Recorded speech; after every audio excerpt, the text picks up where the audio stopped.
All right.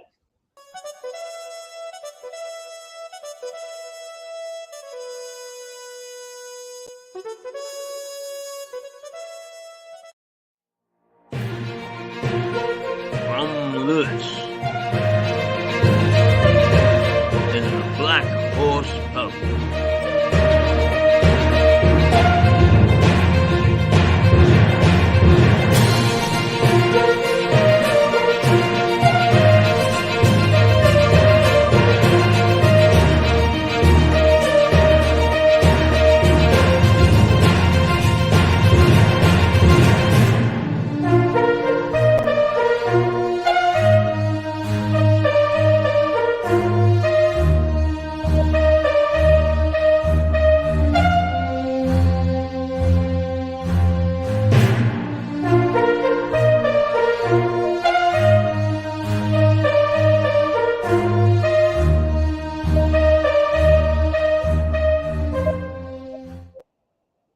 Well, good morning again. Morning, I'm Keith. back from an odyssey to the big city. Dr. Mabey, good morning, Mark. Morning, Keith. Nice to see you. A successful trip? Yeah, successful trip. Yes, talking. Had a meeting down there about these new degree apprenticeships. So it was very good and very relevant for the School of Innovation. So Great. will be a very important part of that, and getting local employers to actually take people on will be key to that. So that's great. But then you had a little bout of a flu of some sort. Yeah, I've never taken. I'm one of these people. I think a bit like you, Keith. I never take to my bed, but I actually took to my bed. So it was. Oh, here comes Connie. Connie's come to join us. Oh, excellent! Excellent. Good morning. Yes, it's good morning, honey. Connie during yes. So yeah, so it was good. Hello, it was a bit like COVID, Keith, when you used to watch on the TV and various people's kids used to rush around behind them and different animals, so it's all sort of we've got a bit more civilized now, so it's so you got your nice cup of coffee. Yes, you got your cup of coffee for the morning. He runs a very, very good pub. It's the right pub for us to have our base in, that's for sure. He certainly looks after you, doesn't he? So, and then in about 45 minutes, do you get your first pint in 45 minutes, Keith? Absolutely. Quite right too. I had the other bit of interest. The other thing that was quite interesting, Keith, was I had an email exchange with my friend Tim Martin from Wetherspoons. Oh, right. I managed to get through to him in the end, and there were short messages, but yes, he would be interested, and he would be interested in a discussion with us, and he will join. He'll send me some dates of when he's free to join us on Mirador TV. So that will be interesting to maybe hear about his sort of business entrepreneurship as well as whether Mirador could sort of spawn in 3 or 4 of his key pubs in England. It would be really interesting. Well, I've also said to Janet Barr, Councillor Janet Barr, that I'll get you to contact her directly. I've sent you the details, and then Mirador can fill in whenever you decide. Because if I try to do it, is I go backwards and forwards. Yeah. That you talk to her to begin with, and then let me know, and I will simply fit in with you two. I think she's a very important person, Keith, because I sent her an email this morning, and it got bounced back to me to say that I was denied access. So I think she only deals with important people like you. So I'll try. Perhaps I've made a mistake in the let me after later today. Let me send the email to you again. Sure. It could be that I've got it wrong. Yeah, I was doing it in a hurry the other day, that's right. but we'll make sure that the two of you get together. Yeah, that'd be great. Yeah, that'd be great, Keith. I think that we'll start to get I feel the momentum is getting up now. Oh, it And is. it's good, and we're getting quite a lot of interest from sort of senior figures. I'm in the process of also trying to get a meeting with Andy Burnham. I've had a email back from his office to say yes, he would be interested. So that's good as well, because Oh, good. he's a very influential guy, not Mm. only in Manchester but within the Labour Party. So I think that could be. I think it could be Oh, yes, useful. he's a name that everybody knows.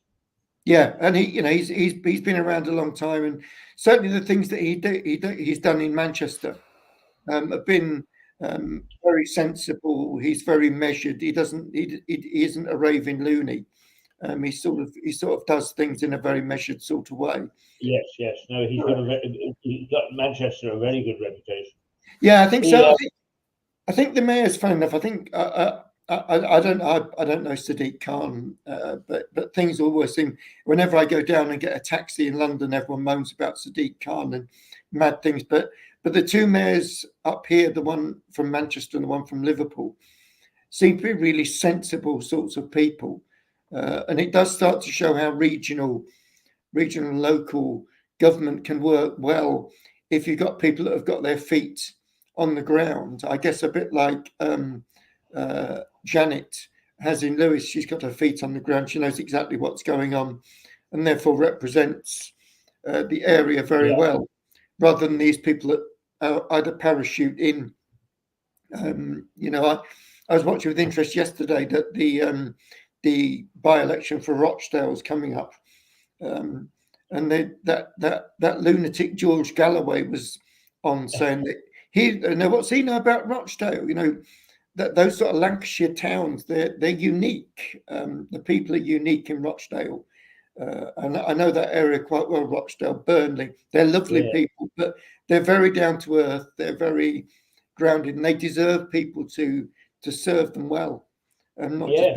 not just I people. mean, actually, it'd be a real feather in our cap if what we do is we do an unofficial twinning of Lewis on this project, along with one of the northern towns. Yeah, wouldn't it just? Yeah. And if we can make it about the same size, about 20,000 people, that would be terrific.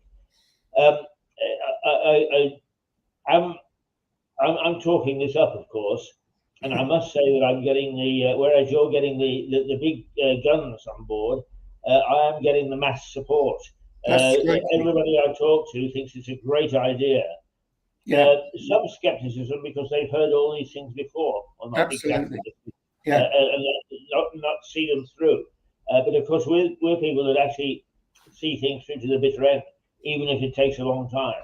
So we've got the right combination. It is very exciting. Yeah, I think it's great. I think you've been so helpful, Keith, with Mirador in without you we wouldn't have got to sort of the mass populace, and it will help a lot, I know, and getting that level of support. And you are right. I think people get sick of new initiatives, and and I think that's one of the problems that our governments had with education over the past 10 years almost, that they bring in initiatives and then they drop off the end. And I have to say the one good initiative that they brought back again, which I did nearly 40 years ago, was apprenticeship. I did an apprenticeship with a hospital, in a hospital lab, and I was an apprentice. I made the tea, I swept the floor, I knocked up, did all those sorts of jobs. And it put me in a good position to sort of learn the trade, as it were. And I learned the trade from sort of the ground upwards. And then I went to college one day a week.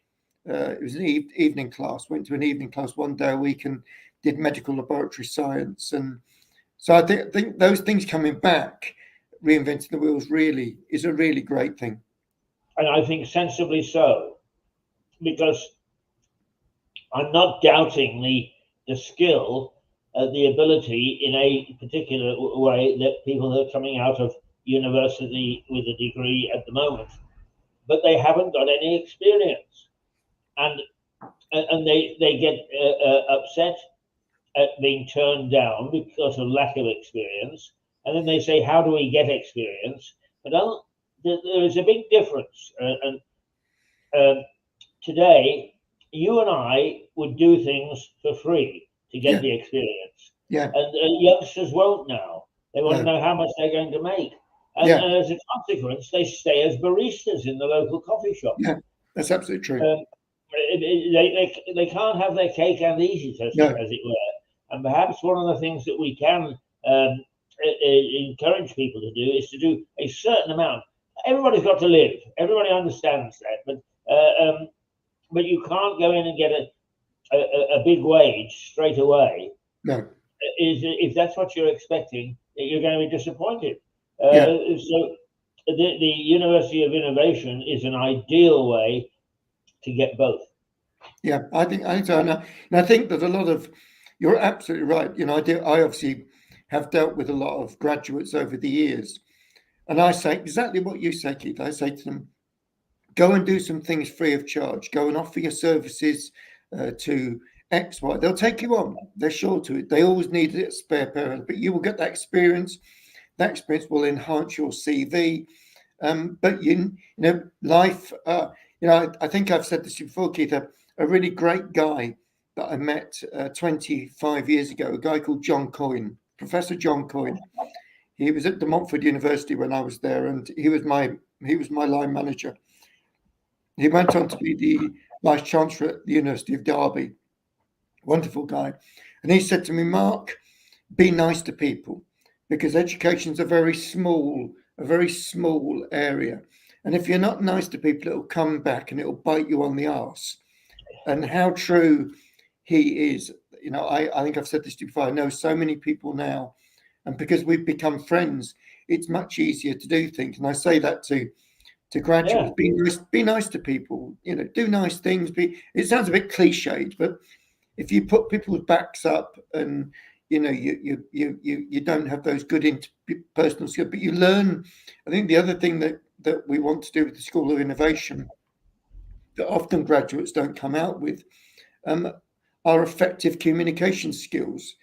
Being able to work in teams, being able to like come into your studio and just do basic things to start off with, and make the tea and make the coffee and help Declan, and then help you do little things, and but not be at the front, not be there, but in time proving themselves to you, Keith. And once they prove themselves to you, knowing the sort of person you are, you'd say to them, well, have a go at this, come and do this, come and do that, and that's how they get the experience. I think also that your background and mine are very similar in as much as we've worked in a lot of places and worked with a lot of people, and we've made some very good associates. Perhaps not always friends, but good associates. And right now, the two boys couldn't have chosen anybody better than you because of your vast pool of people that you know. And I'm adding on a little bit to it. And we are able to give them the backing which they wouldn't get anywhere else. Yeah, I think I think that that's the great thing that they have bringing me and you in, Keith, as well. It takes years, and I know it's another thing that people don't realize.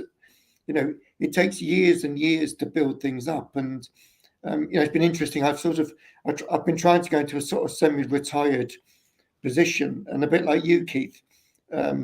I don't think I really want to do it. I think I enjoy work too much. I had this. I don't want to alter my life to doing things that are,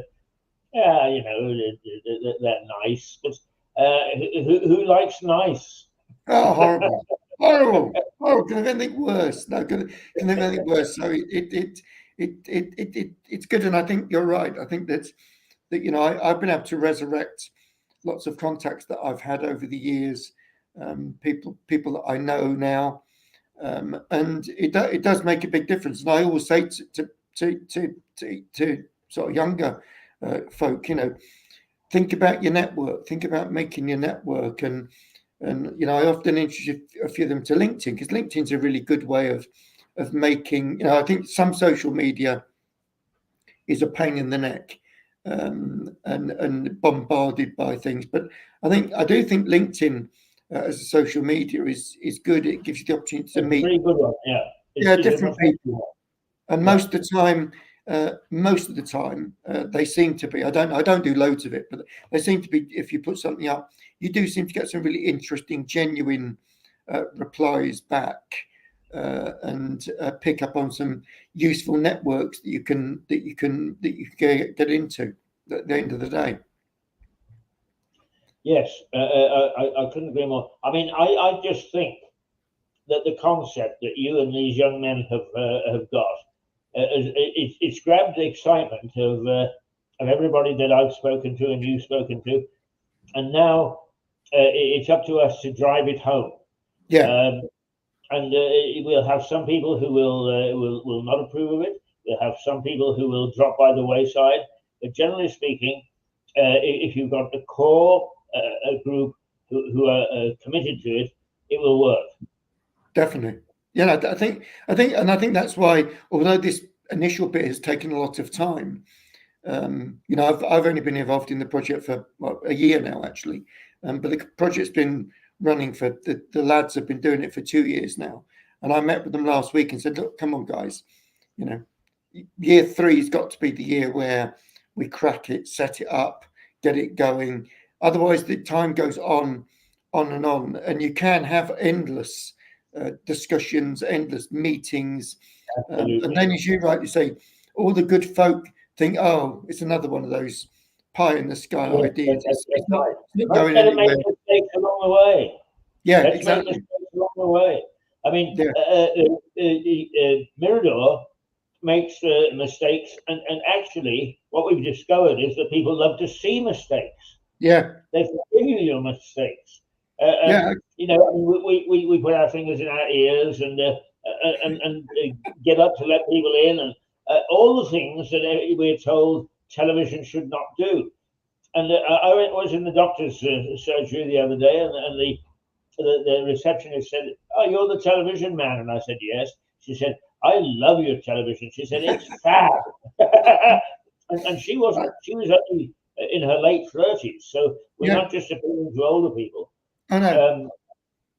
No, I've had some younger people that have watched YouTube bits of Mirador and have said how great it is and what fun it is and how varied it is. And I always say I always use what I call Lord Keith's words, and that is a bit quirky. And I think being a bit quirky really works, and people don't want everything just if things just go right all the time, it's not the norm, is it? Things in life go wrong every day. It's not.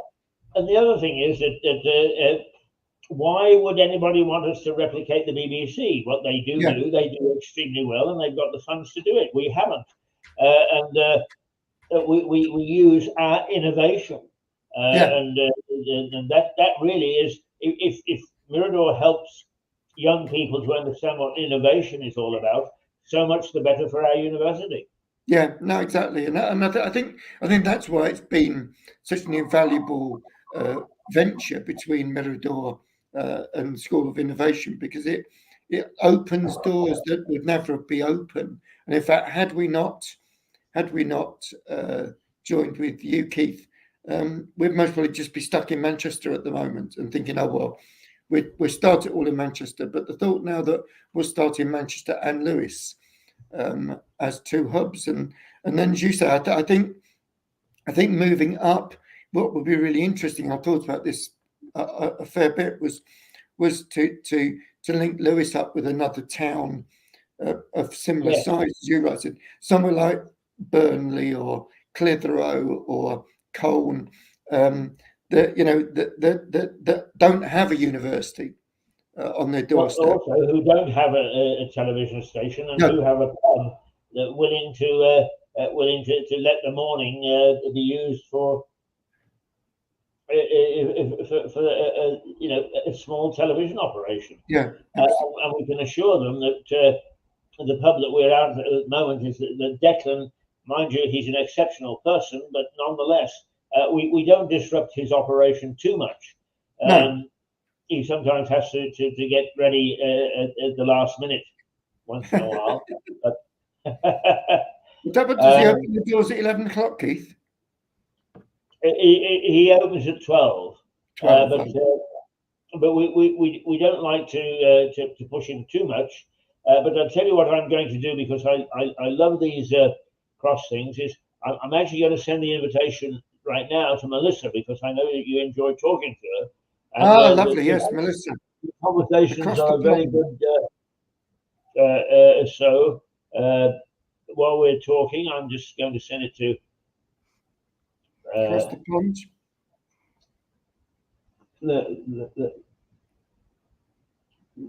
Let's by the miracle of science and technology, we are. Yes. Now, of course, the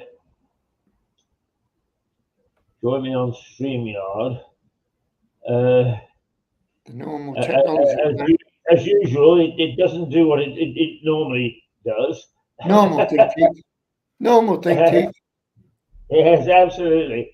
The one thing I do find about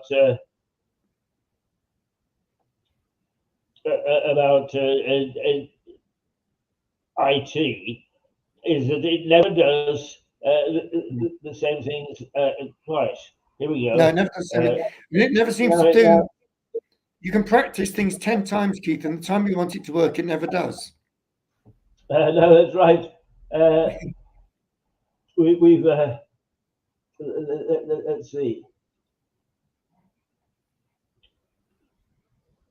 Now I can't remember whether it's Melissa Marie or Marie Marissa. Lovely Melissa in New York.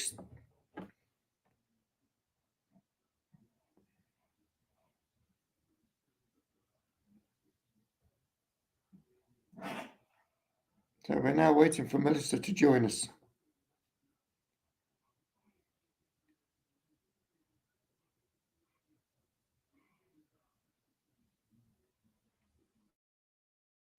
Untrigger my mic. Right, it's 5 o'clock in the morning in New York, and she'll get this, and she'll come on within the next 5 minutes. But let's. The one thing I am going to do, and I plan to do it last weekend, and didn't for a variety of reasons, is to contact Kosovo. Oh yes, very interesting. Because I think having somebody, an entity from a foreign country, and I also am. If we could get the Kosovo thing going, I have some colleagues in fairly senior positions in media in Nigeria. So it would be quite good to, I think, to have 3 or 4 operations around the country. Because we can learn things. Innovation isn't just from our now from our country. Innovation is all over the world. Now here's your delight. There he is, Melissa.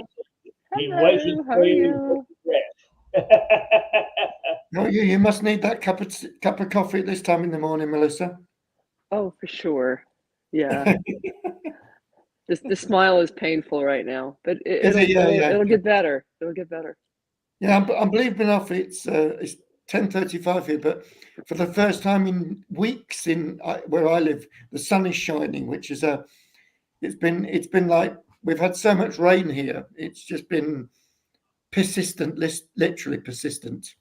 Yeah, same here. Oh, is it? Oh, right. Yeah, it's just raining like crazy here. So yeah, it's absolutely mad. Yeah, Keith, you were saying about Kosovo. Last time we were on, I talked about that lady I met in Ukraine, and I got back in touch with her. I don't know if we mentioned this, Melissa, but I spent about 6 months over in it was amazing experience to see what people could do in such difficult circumstances over in the Ukraine. And I visited a university there, and they didn't have a lot, but what they did was absolutely outstanding. And perhaps I said this before, but we spend a fortune over here on sort of in biology, growing things in aseptic sort of ways, and it's thousands and tens of thousands of pounds. And I went over there into this rickety old lab that you'd poo-poo, both in the States and in the UK, and say, oh, couldn't do. And they were turning out these amazing results. And most of it was because of their drive, their ingenuity. And they were growing where we were growing these things in vessels that were about £1,000 each. They were growing them, I think I said this, in milk bottles. With milk bottles with a media in it and then cotton wool on the end. But because they were so diligent, they were growing human tissue cells really successfully as we were in the UK. And when I came back, everyone said, how do they do it? And they do it through being resourceful. And I think we've lost, I don't know what you're thinking to say, but we've lost a lot of that being resourceful. And I think technology has made us so comfortable. We're so comfortable, and really there's just a laziness about us. Yeah. Everything has to be comfortable. And I even know for myself, I'm the same way. Yeah. So. Yeah, here's your cat coming to join you, Melissa. He's saying, what are you doing up at this time of day? I leave you to chat for just 2 minutes. I have to be dormant. Oh, right, no problem. Your cat's coming to join you. Declan has gone to answer the door. Declan to the rescue. It's the old thing about when I was a brain surgeon before I was a jet fighter pilot. I was a doorman. Yeah, very good, Keith. Yeah, I notice you're very professional. I notice you just do your cap, don't you? Yes, sir. Thank you very much, sir. Is that why you wear your hat, Keith? That's when I brim his sword to touch it to. God bless you, sir. Yeah. Yeah, Melissa, I think you met Connie, didn't you, last time? I did. Connie's so sweet. Hello, Connie. Hello. Hi, Connie. Hi, Connie. It's a lovely life. I'm going to come back as a cat, aren't you? Yes, definitely. But it has to be a comfortable house cat, though. Very beautiful. Yeah, not a bad pampered. Yeah, not a feral cat. Very comfortable cat. No. Come back as one of the, like yours sat there. Look, I bet yours is woken up thinking, "What on earth is this mad woman doing up at 5 o'clock in the morning?" And she should be in bed. What's been going on in New York, Melissa? Let's think about that for just a moment. Let's think it all. What's happening in New York? I guess the usual. The weather's very cold, very rainy. Everybody's miserable. It's the problems continue. I guess the big story in New York was that Trump verdict in that civil fraud trial. And he's fighting it. So fighting the payment, like what is it? Almost $400 million, whatever. Listen, I can win that in the lottery, so who cares? Really, maybe I'll help him out a little bit. Yeah, I tell you what, Keith and I'll have a whip round and send it over to him. Okay, good, very good. Melissa, when you over here, when you watch these things like the Trump, they're almost beyond belief. And the sums of money are beyond belief, really. That we do have similar cases here But it's just the sheer, and I think that's what captivates people, Yeah. is the amounts of things that people could never even get into their heads, let alone have the Yeah, money. see, It's amazing. maybe that's the problem. Mm, That's the problem, is that you can't possibly conceive it. So therefore, it's not going to be in your world. mm, So, I mean, I was arguing with my son about this last night. I said, listen, Donald Trump's daddy gave him $100 million in his passing. He easily could have just put it in the market on an S&P 500 index mutual fund, and he would have made the same amount of money without building all the ugly buildings he did, you mm. know? So, and the thing is, I guess because I'm in the field that I'm in the company that I'm in, that kind of money doesn't faze me. It just Right. doesn't. It doesn't. It's just, if you think of it, it's just 3 extra zeros. It's just zeros. And you have to understand, Nice. this is just a game. It's just a game. It all means nothing. Yeah. It's all meaningless. Truly, it really doesn't mean much.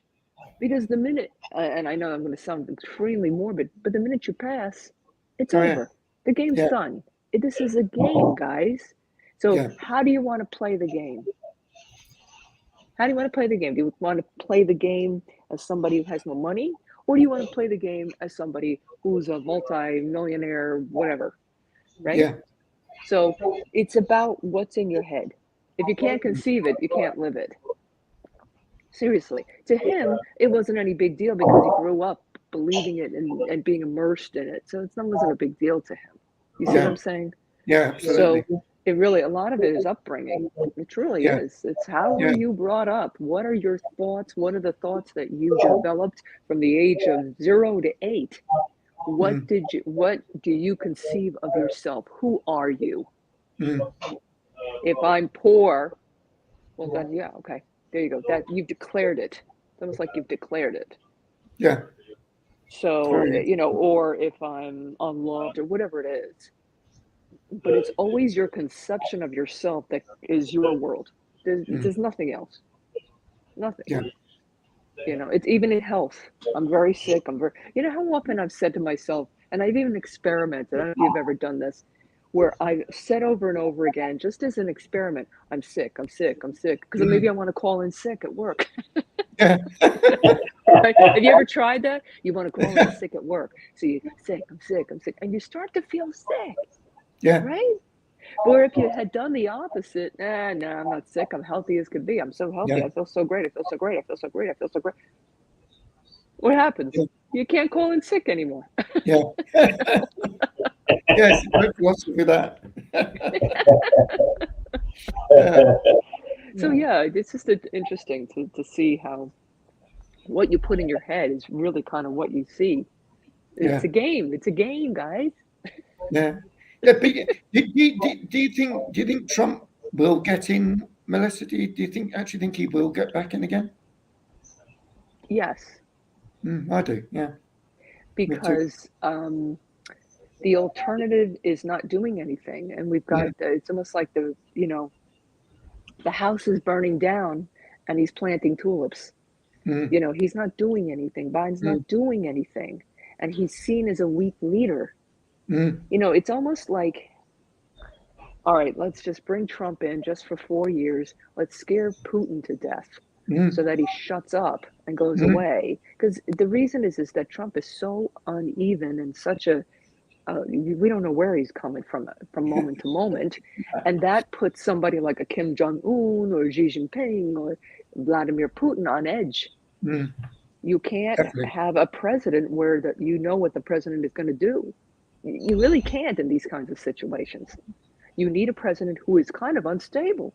Yeah. Like in 2019, he told Putin he was going to bomb Moscow. Now, this is what we need. I mean, I hate to say that. And I know that sounds absolutely bonkers, but we can't handle Putin the way we're handling him right now. It's not working. No. It's not working. It's working against us. You have to be crazy tough. Yeah. Crazy tough. Yeah. Like a Teddy Roosevelt, for example. Crazy tough. You don't know what he's going to say or do from moment to moment.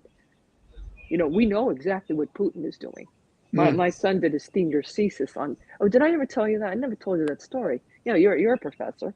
So Connor did a senior thesis. He was an international relations major in 2020, back during COVID. Wow. He writes a senior thesis. The professor gives him a lower grade because he thought it was unrealistic. He wrote a thesis on Putin invading Ukraine. That's amazing. So, but my son knows Putin like the back of his hand. He studied his speeches, he studied his life, he immersed himself in who is this person? Yeah. This person he has an MO. He does this day, this day. He's not unpredictable at all. But we need somebody unpredictable, and I would say internationally. Maybe not domestically, but I was listening to, we've had lots of furores, perhaps over here in the House of Commons over a ceasefire, and it's turned into a joke, really. And actually, the only country that will have any influence is America, and I totally agree with you. When I used to watch the news when Trump was in charge, it was absolutely bloody mad most of the time, the things he was saying. But it was he was interesting. He was off the wall. And as your point exactly, Melissa, you could never predict what he was going to do. So when these wonderful things happened, it was because of his unpredictability. Yeah. And our politicians are all so boring over here. That they're going to do the comfortable thing. Yeah. They don't want to do anything that's going to make them scared or uncomfortable, right? Because they just want to be in that little comfortable area. They are tied to the comfort zone. Yep. Yes, that's the problem. So I think in some ways there are certain parts of it that I completely disagree with, like mad crazy, but the unpredictability, I got to be honest with you, I think we kind of need that. We need somebody who's off the chains when it comes to foreign policy. I know we want to be diplomatic, is that working? Because when you're diplomatic, in many cases, I would say in most cases, you're just weak. Yeah. You're just weak. Yeah, definitely. You need somebody who's going to explode at the table. That's what you need. Who's going to jump across the table and try to choke Xi Jinping. That's what you need. You need a crazy person. You do. And it's really, honestly, it's just an act. Just an act. Because as I've said in the beginning, this is all a game. Absolutely, yeah. I know that sounds absolutely crazy bonkers, but what we're doing right now isn't working. Yeah. It's not working. You got to change it. You got to change it up. Yeah, exactly. Yeah. But the one thing that a politician shrinks from is change. Right. Reform. They do not like that. And as a consequence, we get more Luddites in Parliament than you can shake a stick at. And I suspect that that's true of the American Senate too. I don't know what they're doing. I'm going to be honest with you. They become so irrelevant at this point. Who knows? Who cares? I don't care what you do. What are you doing? Yeah. You just line in your own pockets. Really, honestly, that's what you're doing. Yeah, so, aren't we all trying to line our own pockets? But there's a difference. I mean, listen, you can make a lot of money and still be a nice person. Yeah. You don't have to be a jerk. Yeah. You don't have to be a terrible person to make money. You don't. You really honestly don't. Because like I said, this is a game. This is a game. Yeah. But yeah, anyway. we were just saying earlier, I had a boss about 20 odd years ago. He ended up being the vice chancellor of a university here. And he said to me, Mark, as you go through life, be nice to people. He said, because if you're not nice to people, it will come back and it'll bite back, you like a boomerang. Yeah, straight back and bite you on the arse. Yes. And he's absolutely right. And I was saying to Keith, a bit like you, Melissa, all the people I know now that are quite senior, I'm sort of either friends or have been colleagues and sort of welcome you with open arms. But certainly one of the things that's happening here, which I think is happening in the States as well, is they want to knock out characters. They want to knock out people that are characters and individuals, which is a real shame because you need, I think Trump's a proper character. People hate him, love him. He's like Marmite, isn't he? Either love him or hate him. But you've got I'm to not saying admire. that I love him. I'm not saying I love him. No. Please don't misconstrue me. I really don't. But I think that craziness in him is probably needed right now on the international stage. Mm. And it may look like he's pacifying Putin, but then he'll come around and say, no, I'm going to bomb you. Yeah. And Putin's like, whoa, I thought you were my friend. I thought I understood you. I thought I was able to play you by Yes. parading a blonde woman around. I don't Yeah. even know what you're talking about. Yeah, you don't know what I'm talking about because I'm crazy. Yeah. And I have more power than you do. Right? That's really what it is. Absolutely. So, yeah. That's right, Tom.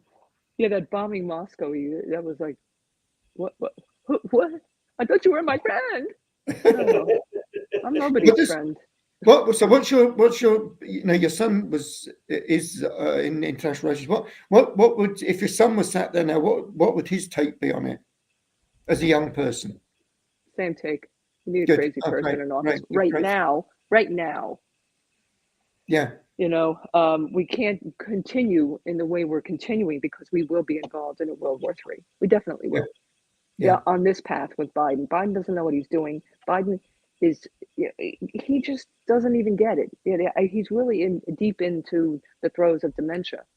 And the people around him are not stepping up because they want to be comfortable too. They have an agenda, and the agenda is really wreaking havoc in this country. It just truly is. Yeah. They're not, like I said, it's once again people trying to stay in their little comfort zones. Yeah, it's really I've always been, me, Keith, I've always been a crazy person. I'm a fighter, more of a fighter how should I say, a fighter for injustice. It's, of course, my opinion of what justice is, right? Because we're all in our little heads. I always try to assess the whole situation and not be a jerk, and try to put a bit of an awareness to my ego. Most of us are not aware of it. Half the time I'm not aware that I'm living on ego, egoic. What's best for me, We got to rise, guys. We've got to try to rise above the little ego. Yeah. We do. Oh, you hurt my feelings. You hurt my feelings. No, you hurt your own damn feelings. What's the matter with you? You did. You hurt your own. Yeah. You hurt your own based on what you believe about yourself. Okay? But when you're triggered about something, stop for a moment. Ask yourself, what's going on with me? Why am I triggered? Why? This person said something. Why am I upset? Excuse me. Bless you. Thank you. Oftentimes what you're going to see is that person's just reflecting a fear, Yeah. a bad thought in your mind. We got to watch what we're thinking. We really got to watch it. Yeah. No, I totally agree. Yeah, I totally agree.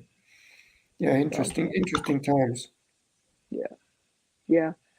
He and Connor just came back from Guantanamo, Cuba, where they are housed. The U.S. is holding the accused 9/11 terrorists. They've been there for over 20 years. And where's the justice, right? Yeah. And so you've got a lot of defense lawyers fighting, and it's just a mess down there. And so he just really came back with a different view. Yeah. A very different view of life, of our government, of our military. And he still wants to be in the military. I think he wants to put some good change in there. Yeah, that's good stuff. Yeah. So excellent. Yeah. I don't know. Hello. It's all a fun game. Yeah, it is, isn't it, Keith? Keith got fun and games. Is your pint on its way, Keith? Is my what, sorry? Is your pint of beer on its way? It's nearly 11 o'clock. We'll be there pretty soon. Declan, as chief of staff, looks after his people, and a pint of beer early in the morning is the way to good health, vitality, And drunkenness. And drunkenness. Yeah, you have to add that. Yeah. Yeah, that's right. Yeah. Slurring your speech is normal. I actually think what he's actually drinking is sparkling apple juice, but he's not telling us. No.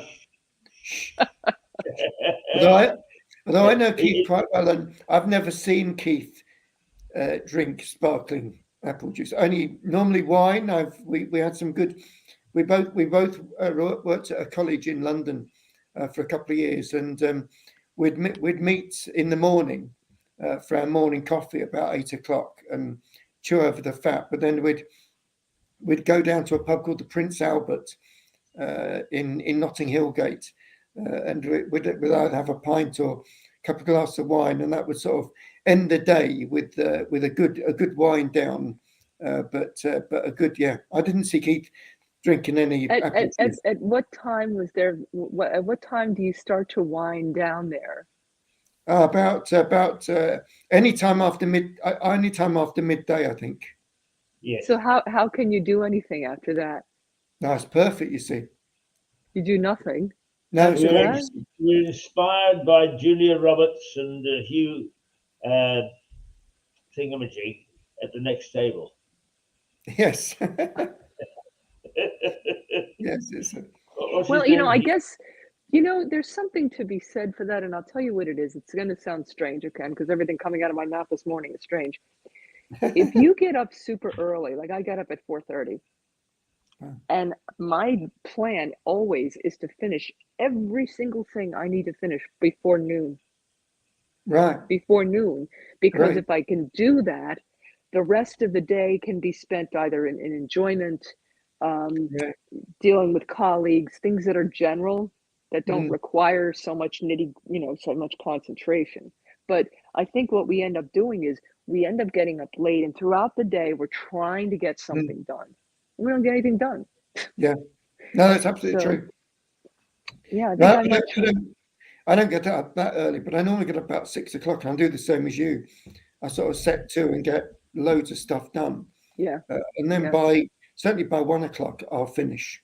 Yeah. And the other thing I've started to do, which has been a really great revelation for me, at 6 o'clock every night, I turn this thing off, switch my mobile phone off, and so there's no messages coming through, and that's made a big difference in the past. I've only done that for the past couple of months, but that not having sounds great. Messages. Yeah, it's just there's no messages coming through. You don't get ping, ping, ping, ping, ping. I used to have this wretched thing, but if you can believe it, by the side of my bed, and it would ping, ping, ping with messages from work, and you think, what on earth am I doing? Right. And the first thing I did in the morning in bed was wake up, rub my eyes, put my glasses on, and look at this bloody thing. I know, exactly. We have to stop. We have to stop, folks. We gotta. It's mesmerizing, and we're not actually living.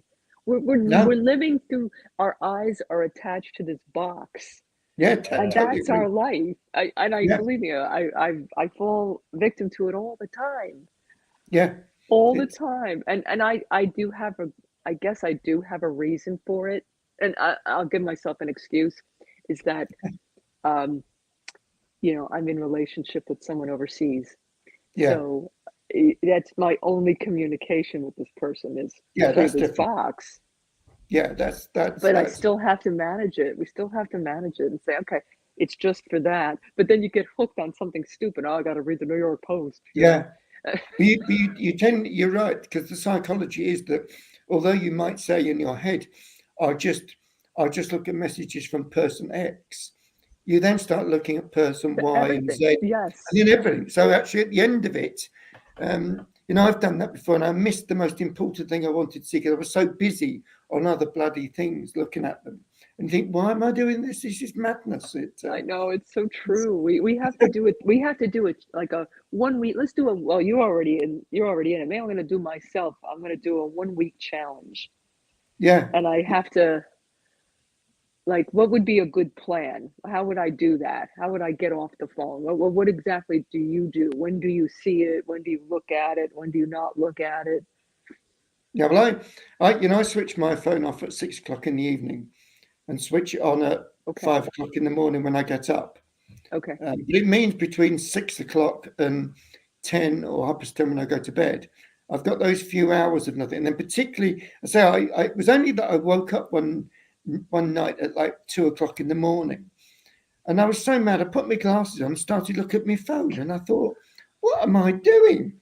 I should be This isn't going to help me sleep. Yeah. And then your mind starts buzzing, and then you don't go back to sleep again. You have a horrible night's sleep. Oh my And God! then you're Think all- about Vladimir Putin and Xi Jinping. Why? No, you don't. You don't. You thinking of it doesn't help. No, it's total madness. Total madness. I'm gonna try. You know what I might try? I think I'm gonna try.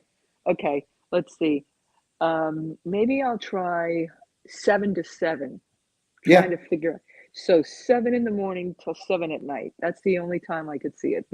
Other than that, those two ends of the day, right, at the beginning of the day, the end of the day, nothing. Yeah. Silence. Yeah, it's lovely. That's a great idea. I'm gonna start that, and next week I'll let you know if it Let works. us know how you get on, and just do it. And then the difference in how I feel, how I see life. Oh yes. Yeah. And Very good. but all I've done with this is I've let key people know that that's what I'm doing. So any family, personal things happen outside that, and every now and then I leave it. Someone says, "No, my daughter's away in Mexico at the moment," so she said, "Oh, I'll ring you up." So I might put it back on again, but I switch it straight back off again once I know she's going to ring. But yeah, it's good. Do you switch your phone off, Keith? Yeah, I very rarely have it on, and not only that, but I leave it across the other side of the apartment, and when it goes, is I never get there in time. Then I can decide whether I'm going to call back or not. Yes. Right. I like that too. I'm going to incorporate that. That's an even better strategy, actually, Keith. Yeah, I think so. I mean, believe me that I'm twice as eccentric as Harrison Ford. That's why I've got a different coloured hat. Now nobody knows quite, a bit like Trump, what I'm going to do next. And I love it. Perhaps I should run for Prime Minister. Yeah, you do better than most of them would. Yeah. I would wander around in a complete and utter daze, not knowing what to do next, and that would probably suit everybody very well. Yeah, perfect. I do that most of the time anyway, Keith. Very good. Let's just end off this session a little seriously, because we are making great strides with our university, and I think that Melissa, being an educator, would like to know at what stage we're at. Yeah, so we I think I said before, Melissa, we're looking to set up this new university. Not been a new university in the UK since the 1970s, University of Warwick. A couple of small ones, but nothing major. So we've gone on this route of raising some venture capital money. 2 young guys doing that. They've raised about 1.6 million so far, and obviously expensive to start up. We're going through all the mechanisms, and one of the interesting things that I've been involved in on Wednesday was a discussion. They've introduced here degree apprenticeships. So this is where, I don't know whether you've got something like that in the States, but this is where people are working like the good old days here. I was saying to Keith, I did an apprenticeship in a hospital, so I worked in a hospital lab during the day, and then 2 evenings a week I did evening classes. And that's how I got my degree. So they've reintroduced that. So it very much fits with the model that we're looking to do in the School of Innovation, which is about not having big formal lectures, more working on case studies, real life experiences, doing work out in the workplace, and then bringing the findings back into a workshop, having people from industry coming in instead of having all academics, having lots of people from industry coming in, running sessions, but hands-on type sessions. So that's sort of that's where we're going, and it's a bit different to the standard university. We're not looking at having, the university near me, I know they're even bigger in the States, but Staffordshire University near me has got 42,000 students. So and they've got beautiful buildings and amazing lecture theatres and fabulous academics. And we still want fabulous academics, but we don't want big glossy buildings. We want to run things in smaller workshops. We're looking at starting something in Manchester, and then having something in where Keith's based in Lewes, a satellite there, particularly in areas in the UK where there's no university. And there are lots of areas in the UK where people have to travel a long way to get to university. So somewhere like Lewes has got a University of Brighton. I don't know how far it is. How far is it from Lewes, Keith? How far is Brighton from Lewes? Oh, about 5 miles. Yeah, so people still got to travel. Whereas if they've not got to travel at all and they've just got it in Lewes, they'll do it. So that's the thinking behind it, Melissa. Yeah, That sounds the fantastic. district of Lewes, where most places are within striking distance of Lewes, has got 100,000 people. The town itself has only got 20,000, but we would be within immediate reach of 100,000 people. If you offer people something that they can't get elsewhere, they will travel a long, long way.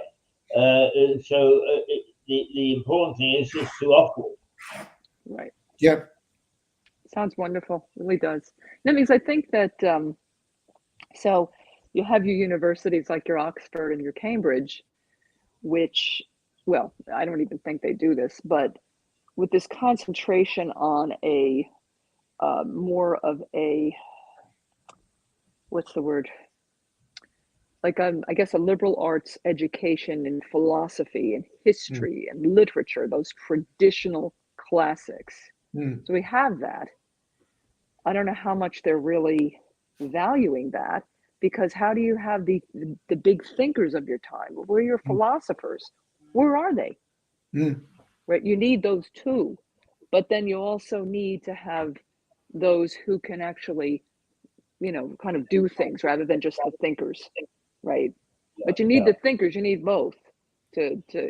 And right now, I don't know that that are not. I don't. It's just so overly priced and expensive. It's very difficult for somebody coming out of college to really survive. Yeah, that's the problem we have here. You come out with 200,000 in debt. Well, first of all, to me, when you convince a 17, 18-year-old to sign up for those loans, that's criminal.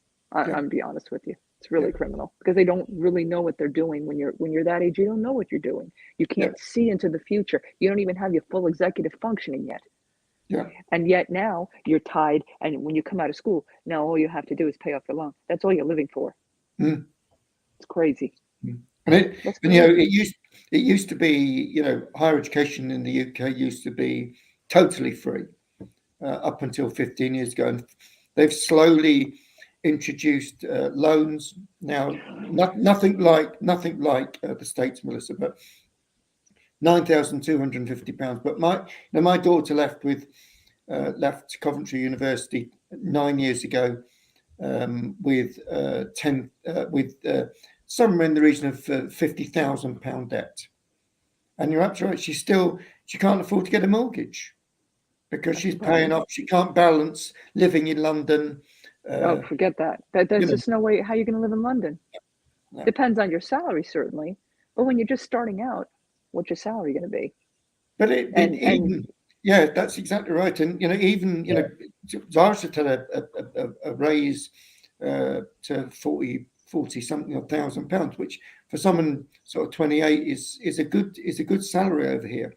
But when her and her partner are spending £2,400 a month just on their rent, so balancing, you're absolutely right. So the idea with the School of Innovation is that people will earn and learn.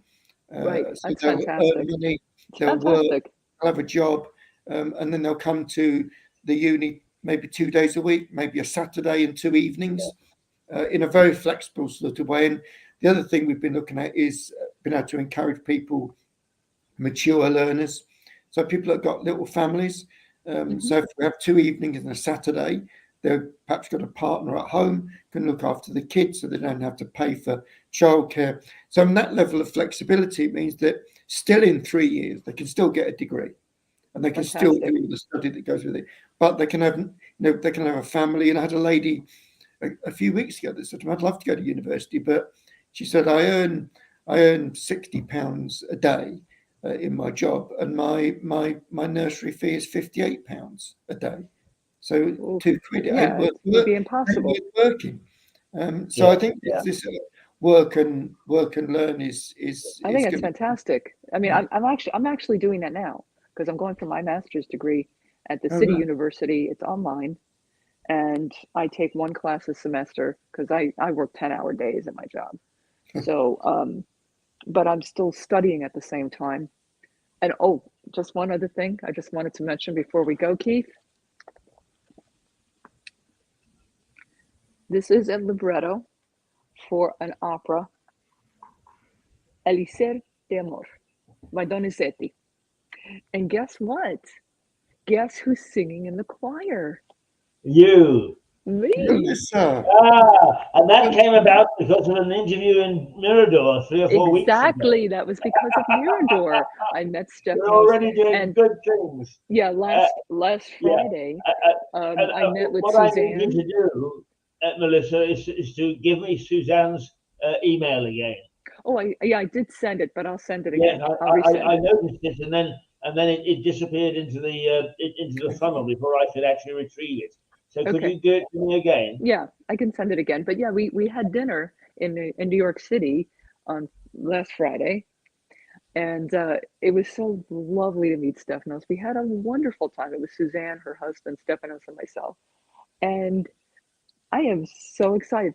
I'll tell you one thing though. This is going to be a huge challenge for me because it's been a long time since I've done anything like this. Probably 40 years. That's great. That's great. Return to these things. Yeah. And you know what? It's interesting because of this, I realized something that if I really want to reach a goal or I really want to do something, I can't just say I'm reaching a goal every day. I have to come up with a system.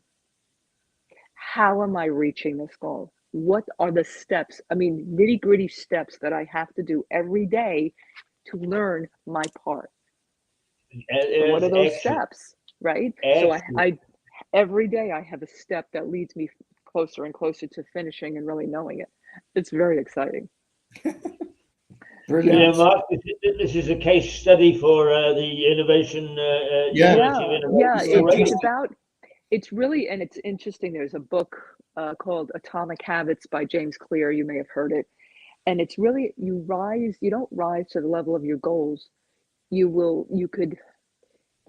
fail to the level of your systems. If you don't have a system in place to achieve a goal, you're not going to achieve it. You're just going to be flailing all day. Yes. And so I was flailing for the last 3 days, all flipping out. It's like, how am I going to do this? I don't know this. I don't know. Right? I spent 3 days saying, I don't know. Okay, well, that's not helpful. So let's come up with a plan. What are you going to do on Sunday? So I do the same thing as a plan. I listen to the music a certain number of times. I get it in my head. By Monday, I'm reading the libretto. I'm learning the Italian. And then I start learning the Italian to the rhythm. Then I learn it to the tempo. Then I have to learn the harmony because I'm a mezzo soprano. And then I have to incorporate it and put it all together. And you got to do it over and over and over and over and over. And it's okay because you got to take it apart. It's amazing. Yeah. I take my hats off to you. Keith can take his hat off to you, but it's amazing. We don't take it off. Well, but the thing that I like is that Mirador is very much a speech-oriented television station, and I want to alter that slightly. But so many good ideas, and so many people with the same ideas and the same enthusiasm get together and talk. Not only does this spill over to our viewers, but it also spills over to ourselves and inspires us.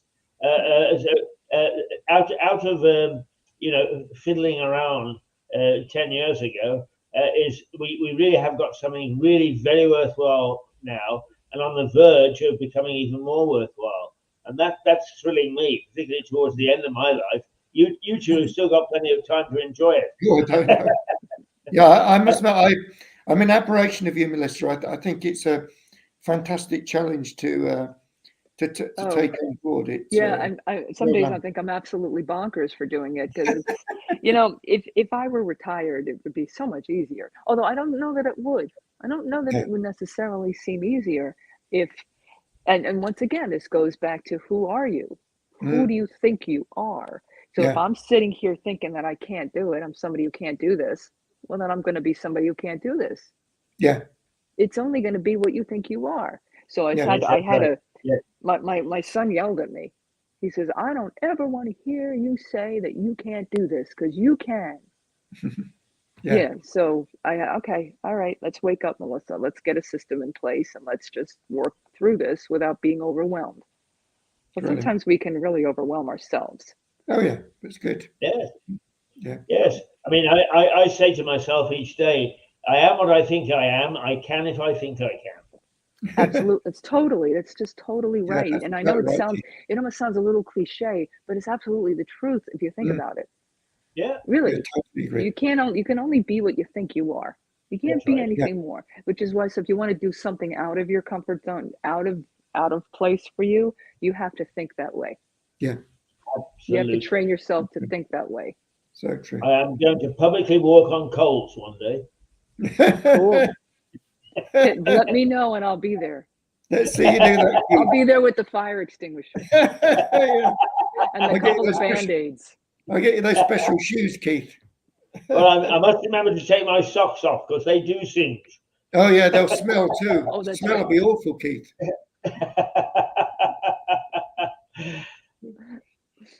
Melissa, Mark, thank you. I've started to ask Mark to stay on to talk to you, Melissa, because the two of you actually get along very well. And really, a discussion with three of us is better than a discussion with two of us in many ways. Yes, lovely. That's true. We have Yes, so many different angles. You know, we could fill another half hour. So we will save some stuff for next week. But we are moving ahead on this project, and I think that we'll suddenly find ourselves referring to each other to make sure that it goes through. So I'll say toodle pip. Toodle pip. Toodle pip. And thank you for being with me. Toodle Have a pip. lovely day all. Have a wonderful week. Bye-bye. Bye. Okay, there we go. And if my mic shuts off, it's too bad. But I'm going to say cheerio, and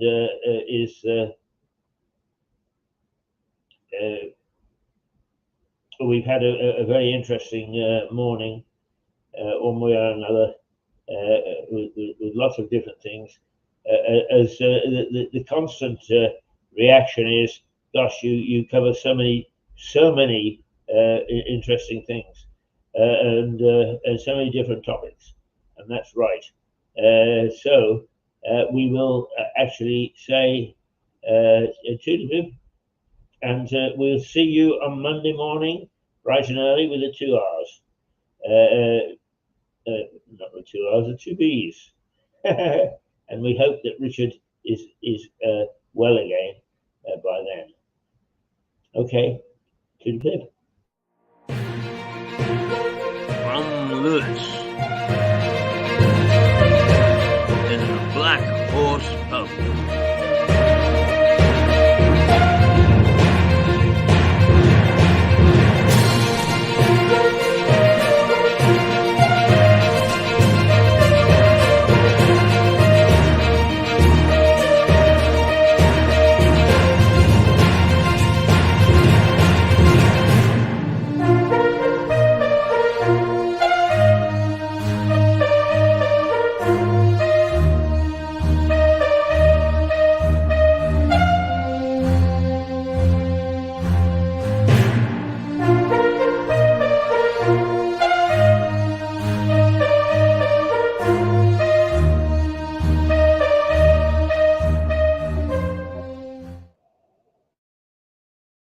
Reminder that Sunday lunch here at the Black Horse, a wonderful lunch.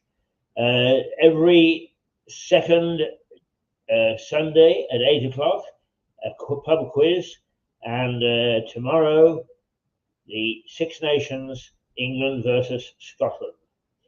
Until then, toodle pip.